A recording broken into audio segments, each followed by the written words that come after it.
வணக்கம். ஓம் தொலைக்காட்சி செய்திகள். செய்திகளுக்காக இணைந்திருக்கும் நான் கிருஷாயினி உருதிரராசன். நாளை மறுநாள் ஐப்பசி மாதம் 1வது வெள்ளிக்கிழமையாகும். நாளை மறுநாள் ஐப்பசி மாதம் 1வது வெள்ளிக்கிழமை என்பதுடன் பொங்கல் வைத்து குலதெய்வ வழிபாடு செய்ய முடியும். சிவபுராணத்தை பாராயணம் செய்யலாம். இந்த ஐப்பசி வெள்ளிக்கிழமை தொடர்பில் சர்வதேச இந்து மத குறிப்பீடாதிபதி சபரிமலை ஸ்ரீ சாஸ்தாபீட குருமுதல்வர் மகாராஜ ராஜகுரு ஸ்ரீ ஐயப்பதாச சாம்பசிவ சிவாச்சாரியார் விளக்கம் அளித்தார். ஓம் தொலைக்காட்சி நேயர்கள் அனைவருக்கும் சர்வதேச இந்து மத குறிப்பிடம் அகில இலங்கை சபரிமலை சாஸ்தாபீடத்தின் சார்பில் இனிய வணக்கங்களும் நல்லாசிகளும்.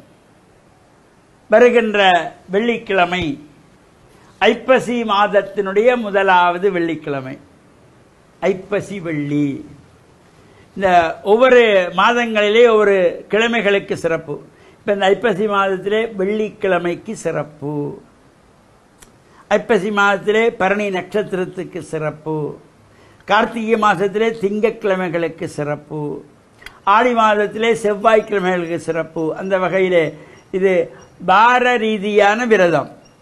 வெள்ளிக்கிழமை விரதம் ஐப்பசி மாதத்து 1வது வெள்ளிக்கிழமை.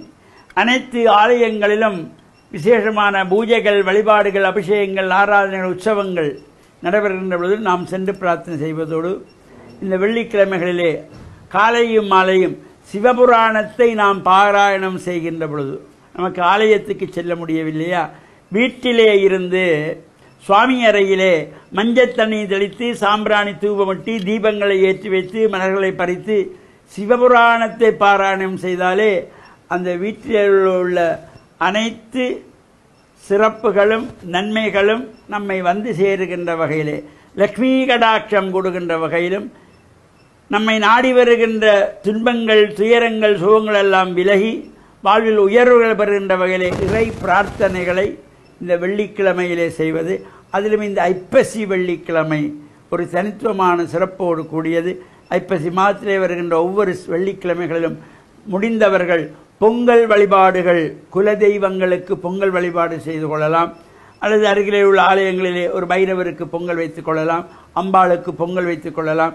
வீட்டிலே கூட நீங்கள் பொங்கல் வைத்து சுவாமி அறையிலே சுவாமி படங்களுக்கு படைக்கின்ற பொழுதிலும் எல்லா சிறப்புகளும் கிடைத்து வாழ்வில் உயர்வுகள் பெற்று பேரானந்த பெருவாழ்வு வாழ ஓம் தொலைக்காட்சி நேயர்கள் அனைவருக்கும் சர்வதேச இந்து மத குருவிடத்தின் சார்பில் நல்ல ஆசிகளை கூறிக்கொள்வதில் மனமகிழ்வு கொள்கிறோம். வணக்கம். இத்துடன் இந்த செய்தி அறிக்கை நிறைவு பெற்றது. தொடர்ந்து நமது நிகழ்ச்சிகளோடு இணைந்திருங்கள். வணக்கம்.